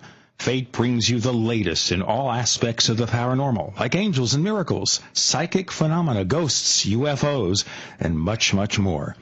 To receive your complimentary Fate magazine, call now at 1-800-728-2730. Or visit their website at www.fatemag.com. That's 1-800-728-2730 or www.fatemag.com. What are you waiting for? Your fate awaits. You're in the Paracast with Gene Steinberg and David Biedney. You never know what's going to happen next. You're in the Paracast with Gene Steinberg and David Biedney. We're talking to Dr. Stephen Greer. He heads the Disclosure Project. Go to disclosureproject.org for more information, disclosureproject.org for more information. He's also author of a new book called Hidden Truth, Forbidden Knowledge. Dr. Greer, you can go ahead with your answer. Well, I think that one of the things that we've wanted to emphasize over the last few years, and which is probably close to a third of this new book that you mentioned, is this concept of the cosmology, and that is how the cosmos is actually structured, all the way from the non-local quality of consciousness to what thought is, and the so-called etheric and astral level of thought and energy, to how that interfaces with the material physical cosmos. And there's very good research done. Dr. Robert John at the Peer Lab at Princeton and others have done things where people have affected physical engineering systems by thought and what have you. Now, how is that happening unless there's some intimate connection between consciousness and thought in the material cosmos? Well, there is, and it's intimately related. In fact, the true nature of mind, as Erwin Schrödinger said, is that the total number of minds in the universe is one. That is, it's a singularity. It's a quantum hologram in which, or out of which, is phasing various thought, astral, and material forms. And there is a complete, intimate integration of the material linear space-time cosmos and the realms of consciousness and thought. Now, we have taken this into an experimental mode, and I talked to Dr. John at Princeton about this, on these expeditions. And in fact, we train people in doing this. We're going to be at Mount Shasta September 2nd till the 9th, and here in Virginia at the end of September and early October, and again in Palm Springs in November. And people can come out here and do it, but we basically train people to enter into a state of consciousness where they can do what's called remote viewing, see where these ET craft are, and in consciousness, as well as other modalities, we do use lasers and lights and electronic tones, contact them and then see if there's some phenomenon that comes to us while we're out under the stars up in Joshua Tree or on Mount Shasta or what have you. We have had amazing things happen where people just, their mouths drop open. And what I have found, and this is why I think the head of Army Intelligence got very angry with me in the 90s, that we sort of discovered this Rosetta Stone of interstellar communication where there's this interface between technology and thought and consciousness, but not just random thought, certain type of coherent thought, like laser is coherent light that is actuated from a expanded state of coherent consciousness. And this can be a very powerful modality for contact. Now, a lot of people hate for me to talk about that because it gets too out there too fast. But if you're dealing with something that's extraterrestrial and interstellar capable, you're not dealing with your granddad's Oldsmobile, let's face it, and you're certainly not dealing with radio signals like SETI is searching for, moving at the speed of light, or what have you. You're dealing with technologies that are simply not 20th century Earth technologies. And so we have to keep an open mind and, I think, create an empirical experimental paradigm for testing these ideas. And this is exactly what we're doing. I have to ask you a difficult question here, Doctor, because this is something that I've brought up with other people who've come on the show, and it's gotten me in trouble. But I'm going to ask you this question because a lot of what you're saying really resonates with me personally. If indeed you have had experiences where you've been able with other people to, in essence, communicate and summon the appearance of a craft, I would ask you, have you taken that opportunity to create credible visual evidence that could be used to convince other people of the veracity of what you're talking about? Because I think that if you can do this in a controllable way, that's a tremendous advantage to being able to generate something that would really go a long way towards letting people know that this is not some fringy claim, that this is not some area of interest that is to be marginalized. Have you attempted to do that? Yeah, we have a number of videotapes and photographs of these sort of encounters. But again, remember, while some of them have been objects that are fully materialized, others of them have been things that have been not quite there. Now, what I mean by that, they're visually, you can see them, but they're not solid. And it reminds me of this Air Force officer who was out at a hot area of a nuclear weapons storage area when one of these things flew over, and everyone thought that they were seeing things. There were all these guards there, and it was a cobalt blue craft that was completely translucent and moving through the buildings and through the bomber squad. And that set off all the alarms. And it looked just like a, quote, UFO or an ET craft, but it wasn't solid. Now, one of the problems with all of this is that everyone thinks of Close Encounters of the Third Kind or some science fiction movie. You just move beyond that. If something looks like that, it may be ET, but more than likely it's an alien reproduction vehicle manufactured by Northrop and Lockheed. But I think that we do have some very interesting photographs and videotape of these events, and we have mass witness events. And this is actually recounted in this new book. I don't operate a camera. The people who have come have been volunteers, and they're not professional. One of these days, what I would really like to do is do an experiment like this, where on site we have state-of-the-art sensing equipment, not just photographic, but all kinds of electronic sensing equipment, so that when things begin to happen, it can be recorded on many electromagnetic levels, with a very, very full spectrum of data, as well as audio and video. But we do have some of that. And what we're saying is that this is a very important experimental protocol to use. And it's not as if one summons them up and, it's like dolphins at SeaWorld that jump through a hoop for you. I mean, this is a very, incorrect and I think a wrong idea. But I think that the idea that you can actually try to initiate contact, which I call a close encounter of the fifth kind, by using a broad spectrum of approaches, not just lasers and electronic tones and radio signals, but also consciousness and thought and remote sensing, that what we have found is that there's a great deal that does happen and can happen, and that this is something which has to be incorporated eventually into some kind of a formal research effort, which, of course, has not happened yet, and maybe someday it will. I would encourage anyone who's interested in that to try to experiment with it themselves. It isn't that difficult to do. I would say that if you ever attempt to put together a situation like you've described on the East Coast, I'd be very happy to attend and bring some real video gear because, to my way of thinking, some sort of evidence, even if it's a actually, I have to tell you, if you've got an occurrence where there's a semi-translucent craft moving through solid matter, in many ways, that is much more compelling video evidence than a shiny metallic disc in the air. That's something that would be much more difficult to reproduce with any kind of visual effects technology technology. Of course, we know that anything can be created or fabricated with current visual technology, but I think that if you took something like that where you had a situation that, and I'm not trying to say that that these beings would be... These things are on. If you go to cseti.org, the organization that's the parent organization of disclosureproject.org, at cseti.org, there is a section that has some of these images up there and the accounts of the teams that have been out that have had sort of encounters. And so, I would encourage people interested in that to look into it. I know that I will.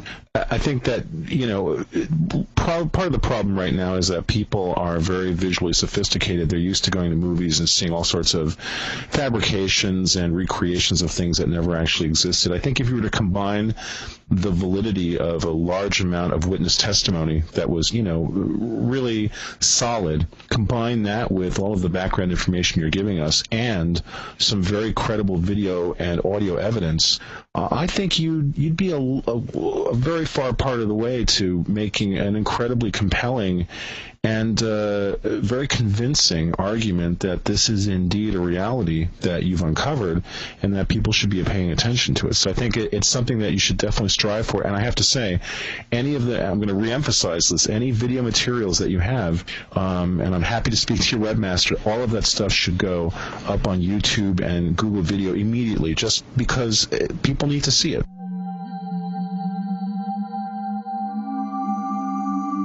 You've entered another dimension. You've entered the Paracast.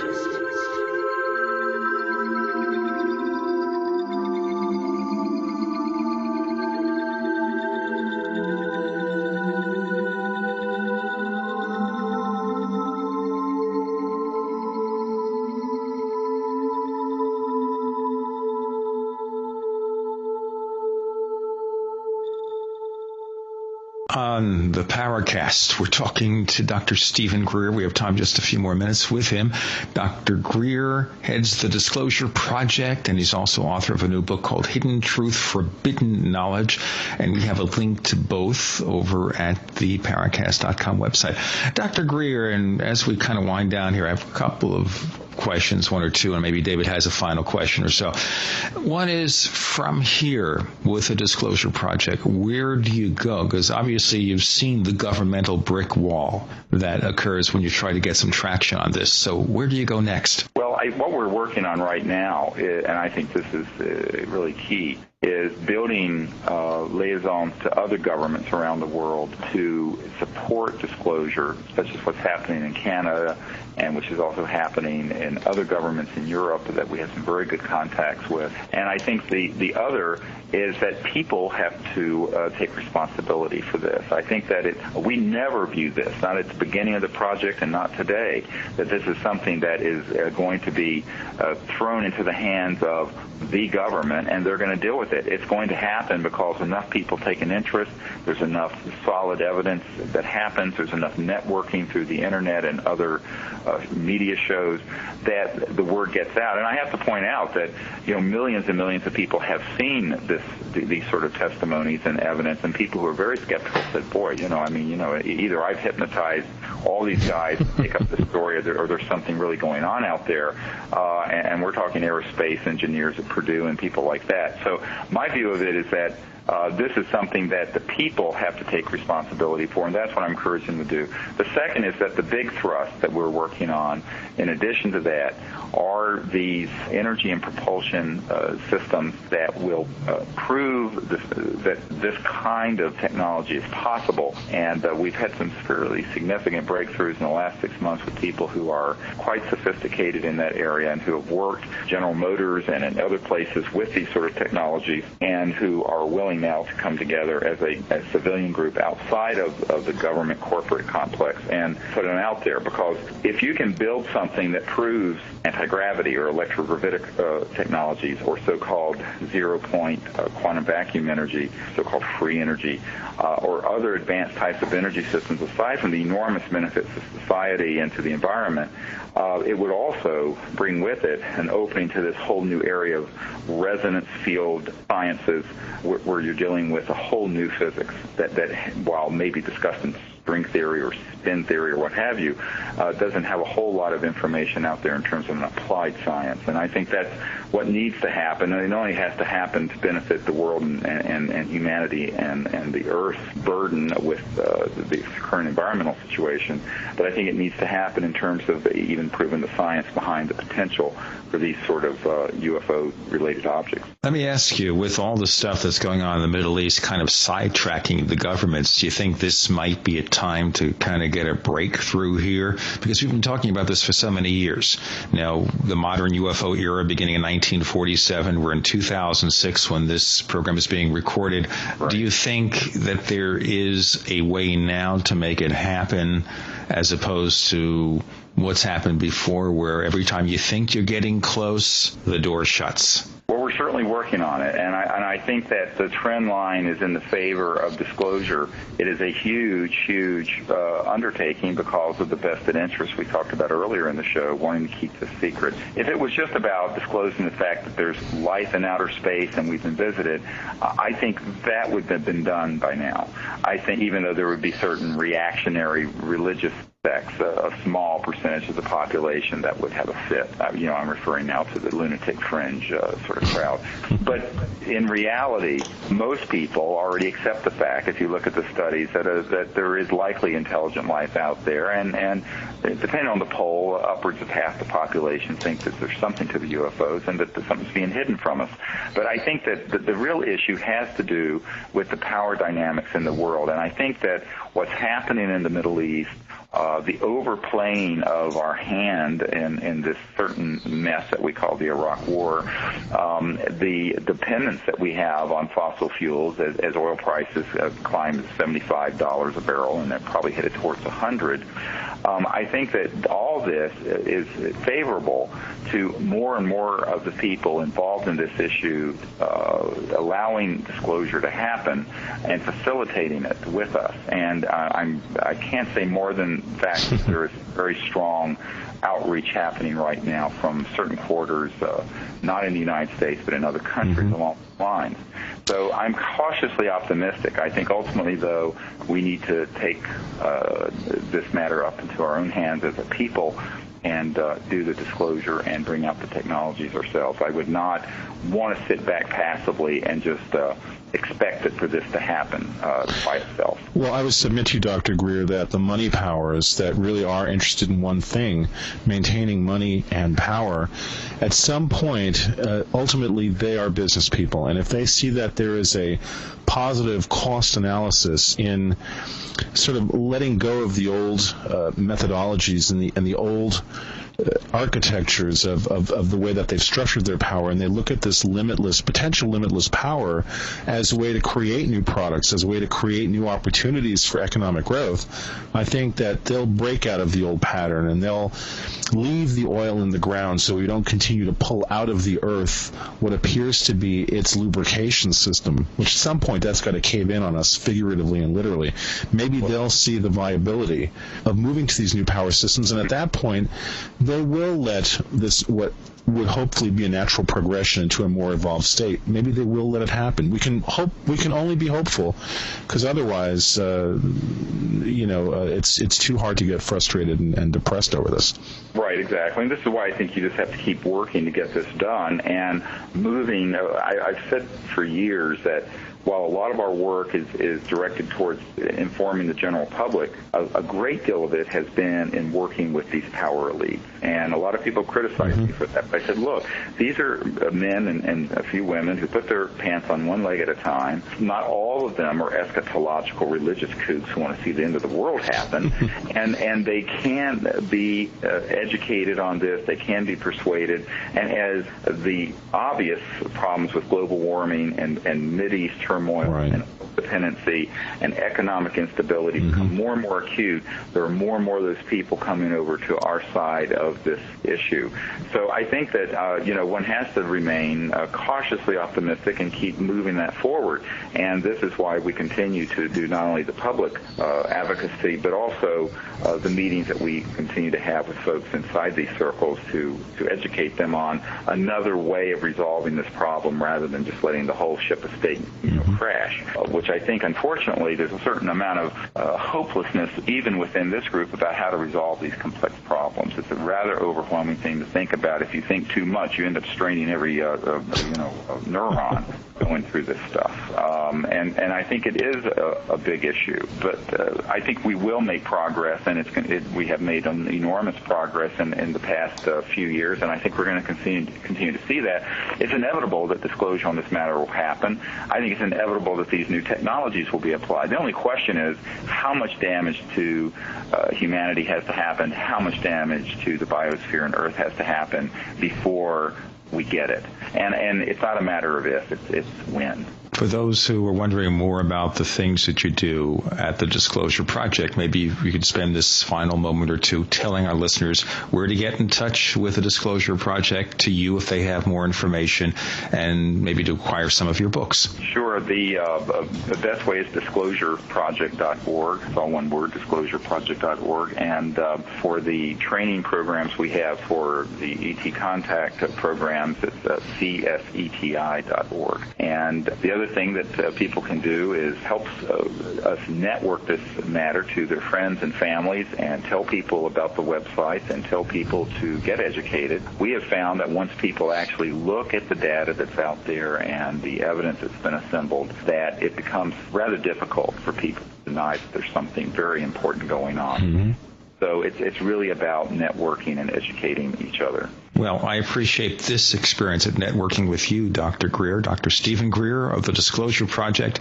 Thank you so much for joining us on the Paracast. Thank you. Glad to be here. You're in the Paracast with Gene Steinberg and David Biedney. You never know what's going to happen next. You are about to enter another dimension. A dimension not only of sight and sound, but of mind. A journey into a sinister land of secret rites, passwords, initiations, and handshakes, where the truth remains hidden and history is controlled by an elite group of mysterious men. Imagine, if you will, that I'm holding a book in my hands that explains this secret history, and that the name of this book is Conspiracies and Secret Societies, the Complete Dossier. Here is described centuries of dark dealing, lies, murder, mayhem, and cover-ups in the pursuit of unimaginable money and power. My name is Brad Steiger, and the stories you are about to read may have actually happened. At the signpost up ahead, your next stop, Conspiracies and Secret Societies, the Complete Dossier.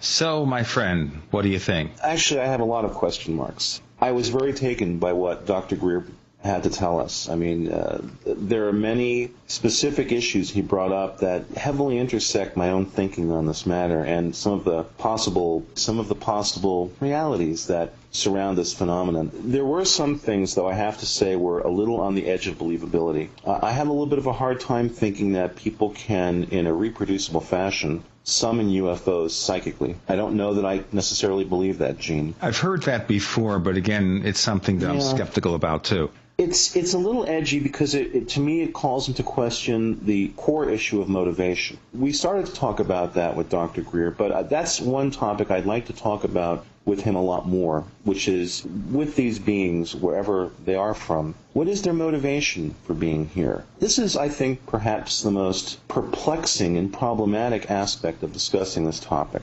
because as human beings, we really only understand what motivates us as people. We don't understand what motivates, in many cases, other forms of life on this planet. I think it's something that we feel really sets us apart from the rest of the life on the planet, that our motivations are somehow better, more noble, or certainly more complex than other creatures. I would suggest that we don't fully understand our own motivations because we wouldn't really want to deal with the reality of that. It would not be the prettiest picture in the world. But my point is that I still have an issue understanding really what drives these creatures, wherever they're from, to come here and interact with us. And when Dr. Greer was discussing this idea that he could make these things come, I thought to myself, if I were them, why would I respond to a request like that?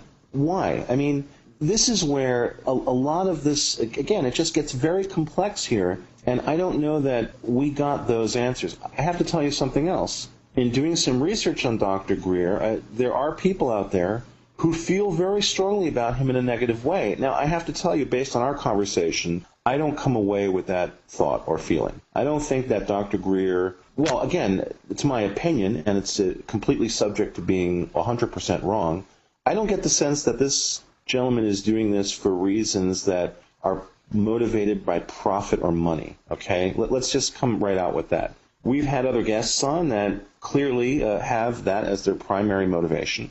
I don't personally get the sense from Dr. Greer that's what's motivating him in this quest, in this project he's undertaken, which it sounds like a really daunting task. And it's amazing that here's his doctor with a family who has subjected himself to this stuff. It makes me wonder about why he's doing this. And again, I don't think it's for profit. Is it for ego gratification? Well, you know, if a doctor is the kind of person who can make people feel better by use of their intelligence, their skills, I would have to believe that for someone being a doctor who is respected, by all counts Dr. Greer is, wouldn't that provide them with the kind of ego gratification that people might think someone would be motivated for in getting involved with the UFO field? I have to tell you, I'll speak for myself here, I'm not involved in doing the show with you because I'm trying to satisfy some ego issue I have in terms of wanting people to listen to me. Gene, you know, all Photoshop profit stuff aside, as you well know, in the Photoshop world, I am very respected. In fact, some people really fear me, which I find kind of interesting, and have worked hard to sort of push me down or marginalize me. I've had some very unpopular thoughts about certain directions that Photoshop has taken in the past, which have not endeared me, in many cases, to the folks at Adobe, whose work I really respect. So the thing about, you know, getting attention, as my role in the Photoshop world of being the person who created the first book for it, you know, the person behind the most collectible book about it, I get that ego gratification from, you know, just even my playing around the Photoshop world. You know, we're not doing this show because we're driven by some sense of ego. I think we're doing it because we're genuinely interested in the topic. You and I genuinely want to find some answers to this stuff. Indeed. This is not something here where we're doing it for the fame, for the glory, for the $12 million we hope we get after the first year. This is not the reason we did this show. We came together because we've been interested in this subject for a long time. David has been interested since he was very young. I was also. Mm-hmm. And I followed this through a lot of years where I could have done some very productive things. Instead, I opted to do this instead. Right. I think we're doing it for the most part for the same reason, clearly. In my discussions with Jeff Ritzman, his interest in this topic is motivated from a similar place. Like myself, he's had experiences that he desperately needs to understand. It's hard for those of us who have had paranormal experiences that we feel are real. Of course, it's all subject to, the psychological evaluation. When you have witnesses, of course, this all changes. When 2 or 3 or 100 or 1,000 people see something, then you can no longer sort of attach that to some notion of, oh, there was a psychological breakdown, or, oh, this person is looking for attention, like I was accused of doing by that authorized U.S. media jerk. You know, the way that he attacked me, trying to claim that the fact that I expressed on our forums to another one of our listeners that that experience for me was very fearful, that I was not thinking, oh, I hope they beam me up. I was thinking, oh, my God, what in the hell is that? And what is it doing here? You know, that I thought was a healthy response to that situation. Being questioned about that, being accused of even talking about it now for ego reasons is really, it's heinous to me. It's just absolutely unbelievable. And getting back to Dr. Greer, you know, I get the feeling that he's involved in this because of something he has seen or something he's lived through. I would be really curious to speak to his co-witnesses. He says other people saw ships with him. I'd like to talk with them. We didn't get into the issue of photographic evidence. Where is his evidence? Though, as I said to him, I'd be very happy to bring some real video gear to a place where he can summon ships. I'd be very happy to videotape that, Gene, in a heartbeat. This is the kind of stuff we need and we want in order to make this discussion more serious and more sober. But what I said to Dr. Greer, and I'll say it to you again here, I think these guys need to get their content onto Google Video and YouTube. They need to get these hundreds of witness testimonies, all of this massive amount of video stuff they've got. They need to get this online. People need to have access to this. People shouldn't have to pay money for this. I know that it takes a lot of work to get all this stuff online, even just to prepare it and compress it. But if what we're talking about here is perhaps the most important story in human history, I don't think it's inaccurate to say that if there is indeed something going on here, it dwarfs anything that's ever happened to us in our known history. I think that's a very fair statement. If someone has a genuinely large, convincing body of evidence, they should say, to hell with any kind of profit or monetary motive. Let's get this stuff out there. And that's, maybe we can help Dr. Greer and his crew get some of this testimony, get a massive amount of it, maybe all of it, onto the web so people can listen to it and come to their own conclusions. With Gene, that's what this is about. Not having someone else digest opinions and come up with some answer for you. This is what I feel the Meyer people are doing with Billy Meyer. Okay? They're turning to this guy saying, Billy, we believe anything you tell us. They're looking for answers, and they're looking for their own profit. This is the Paracast with your hosts, Gene Steinberg and David Biedney. You never know what's going to happen next. Let me remind our listeners, you're in the Paracast with Gene Steinberg and David Biedney. Earlier today, we heard from Dr. Stephen Greer, the head of the Disclosure Project, and we're talking about that and talking about UFO belief systems in general. Just what kind of evidence do we need to prove something is going on? Now, the goal of the Disclosure Project is worthy, which is to get government people to admit what's going on. But the problem I have with that is the same problem that's happened for a long, long time. Back in the 1950s, we had Major Donald Kehoe writing some very popular books where he said, let's just have a congressional hearing. And he seemed to have a very naive outlook about the way the government works, thinking that if you just have hearings in Congress, everything will come out, we'll know what really is going on. And if we follow what has been said by people like Colonel Philip Corso, for example, where all this information is kept secret in many different ways, on many different levels. People know only a certain amount of information, or there is, as some suggest, so much disinformation around that it's hard to separate the real stuff from the fake stuff. Yeah, absolutely. And especially if we are now trying to perfect alien-based technology to build aircraft. Okay, so we're testing those craft, maybe. We're just testing anything new. Now, I'll go back to that person I've mentioned a number of times on our show. He was on our first episode, Jim Moseley, the editor of Saucer Smear. Now, people think, well, he's just in it for fun and games. And you'd be right. But he had a serious interest in the subject. He started out in his early 20s being very serious about it. Then he came up with something called the Earth Theory, which was that UFOs were largely secret weapons. In other words, things that our governments have developed that they were testing, and because they tested them in out-of-the-way places mostly, and because they used technologies that people weren't aware of and they wouldn't accept or admit or give advance warning of those tests, of course, these things were interpreted as something else. It's also possible that the abductions are other efforts at disinformation where, number one, either the hypnotist mistakenly manipulates somebody or the government manipulates people into believing they have been abducted, they have met Venusians and Martians. How do you separate all that? So it kind of makes things kind of messy, and this is why, going back to NICAP, with their goals, their lofty goals in the 50s, I didn't think it was going to happen. During the 60s, they actually did discuss in Congress UFOs, and we see what happened, okay? And now we see Dr. Greer. He's talking with these government officials, and yes, we're going to have these press conferences, and they had something at the National Press Club a few years ago. What happened? Nothing. Nothing happened. It's not going to come out that way. No, there were bigger topics of the day, Gene.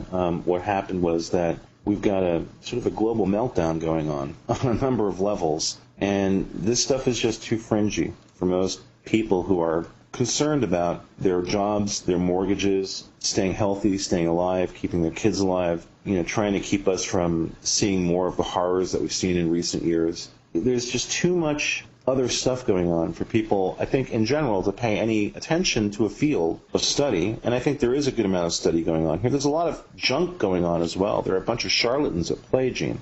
Let's make no mistake, but at the same time, the legitimate work that's going on, it's simply not a priority in people's minds. It gets lost on the 11th page. It's not the front page stuff. I think that there's been a very concerted effort over the years to keep it that way. I'll sum up my feelings about this for our listeners, because this is important.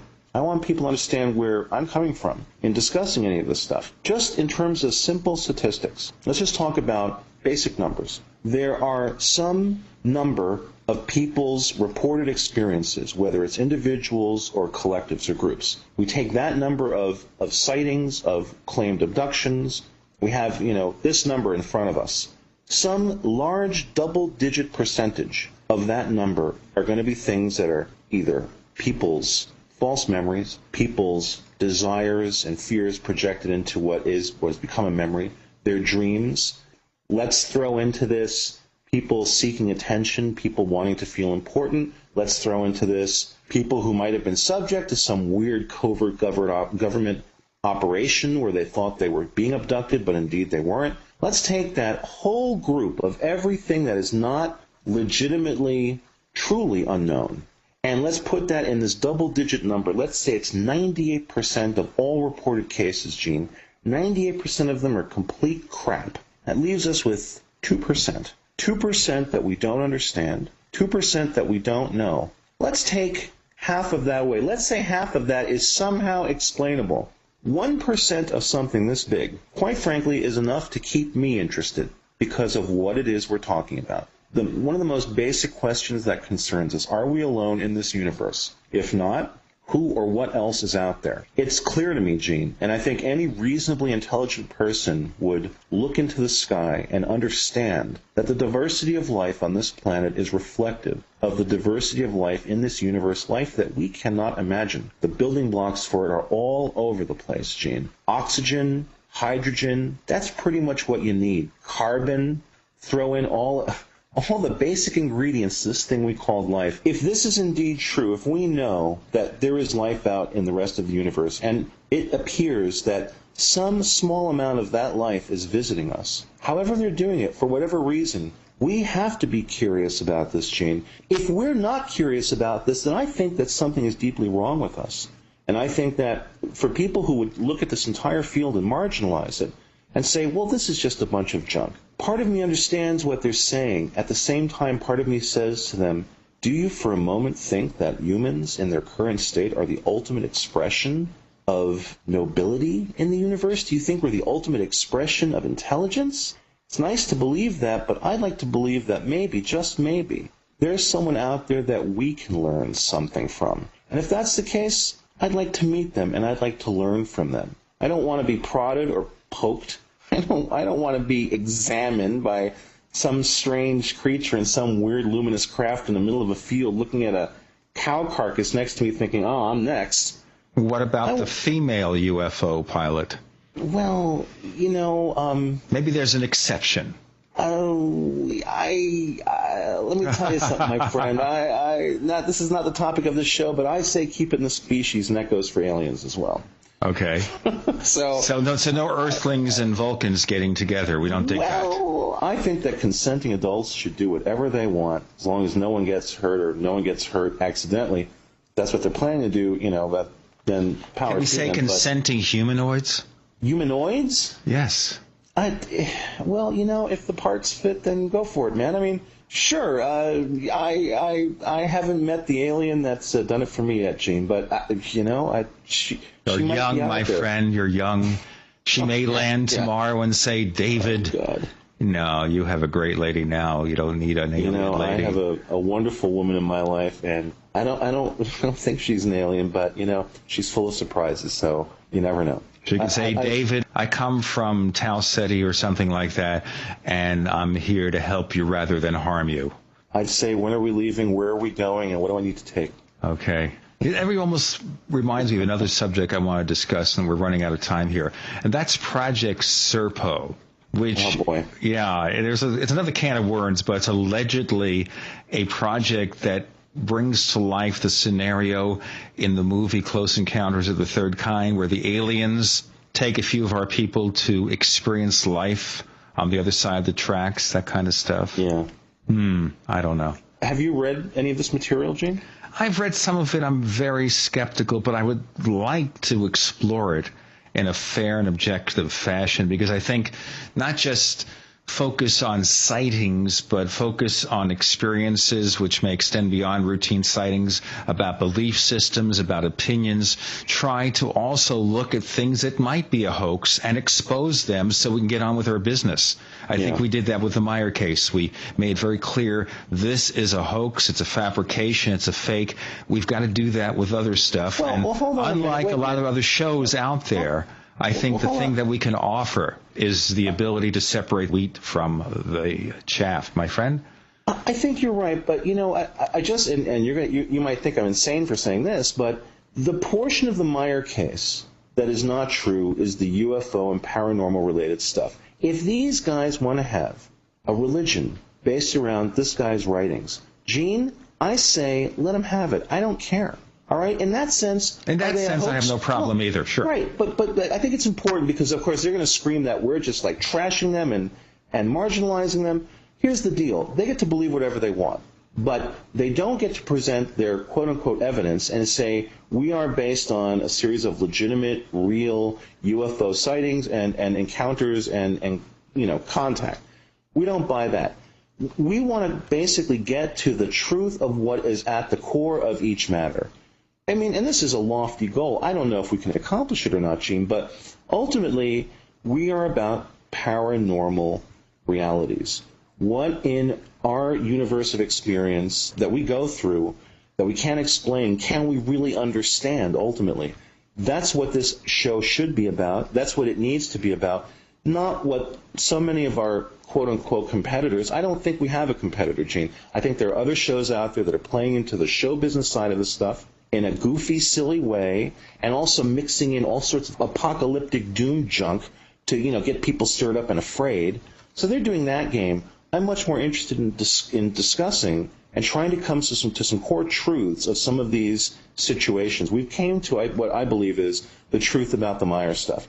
And they are what they are. And you know what? We shouldn't even discuss them anymore. We shouldn't even bring them up anymore. They have nothing to do with the paranormal world. Okay, so, their history. Moratorium on that, all right? No more of them. Okay, so the M word will no longer be mentioned on the Paracast. Ladies and gentlemen, the other thing we're not going to do is we're not going to ask softball questions. We're not going to be like Larry King. When a politician wants to express a point of view and not be challenged, he goes on Larry King. And we don't want to be Bill O'Reilly of the paranormal set, but we're going to not be afraid to ask the tough questions that we think you want to know about, and we're going to try to provide as much valid information as we can. We're not just going to give people a forum to express silly stuff. If we think it's too silly, we're going to talk about it. We may not necessarily argue with them on the show, but we'll certainly do our Monday morning or Tuesday morning quarterback, and we're going to tell you what we think. We've got more great things coming up on the Paracast. The Paracast with Gene Steinberg and David Biedney is a production of Making the Impossible Incorporated. Join us next week for a new adventure in the Paracast.